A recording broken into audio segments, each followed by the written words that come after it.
Hello friends, ఈ ఎండల్లో చల్లచల్లగా ఓరియో బిస్కెట్ కుల్ఫీ ప్రిపేర్ చేసుకుందామా? No cooking no fire recipe అండి. జస్ట్ 3 ఇంగ్రీడియంట్స్ తోనే మనం ఈ చాక్లెట్ కుల్ఫీ ప్రిపేర్ చేసుకోవచ్చు. చాలా టేస్టీగా అయితే ఉంటుందండి. ముందుగా మిక్సీ జార్ లోకి 6 to 8 ఓరియో బిస్కెట్స్ ని క్రీమ్ తో పాటు యాడ్ చేసుకోండి. దీనిలోకి 2 స్పూన్స్ ఆఫ్ షుగర్ యాడ్ చేసుకోవాలి. అలాగే కాచి చల్లార్చిన పాలు ఒక 2 కప్స్ వరకు యాడ్ చేసుకొని మిక్సీ పట్టించుకోవాలండి. దీనికి సైడ్ ఉంచుకుందాము. ఇప్పుడు వచ్చేసి అల్యూమినియం కుల్ఫీ మౌల్డ్స్ లోకి క్రష్ చేసుకున్న ఓరియో బిస్కెట్స్ ని యాడ్ చేసిన తర్వాత మనం ప్రిపేర్ చేసుకున్న మిల్క్ ని ఈ విధంగా పోర్ చేసుకోవాలండి. ఇలాగ పోర్ చేసిన తర్వాత పైన లిడ్స్ తో క్లోజ్ చేసి వుడెన్ స్టిక్స్ ని ఈ విధంగా ఇన్సర్ట్ చేసిన తర్వాత ఫ్రీజర్ లో ఒక ఓవర్ నైట్ అన్నా 6 to 8 అవర్స్ అన్నా ఉంచాలన్నమాట. ఇలాగ మనం ఫ్రీజర్ లో 6 to 8 అవర్స్ ఉంచితే ఈజీగా సెట్ అయిపోతాయండి. వీటిని రిమూవ్ చేసేసి వాటర్ లో ఒక ఫ్యూ సెకండ్స్ వరకు ఈ విధంగా డిప్ చేస్తే ఈజీగా డిమోల్డ్ అయిపోతాయి.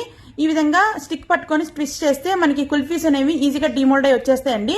ఈ సమ్మర్ లో పిల్లలకి ఈ విధంగా చేసి పెట్టండి, బాగా నచ్చేస్తుంది. Thanks for watching.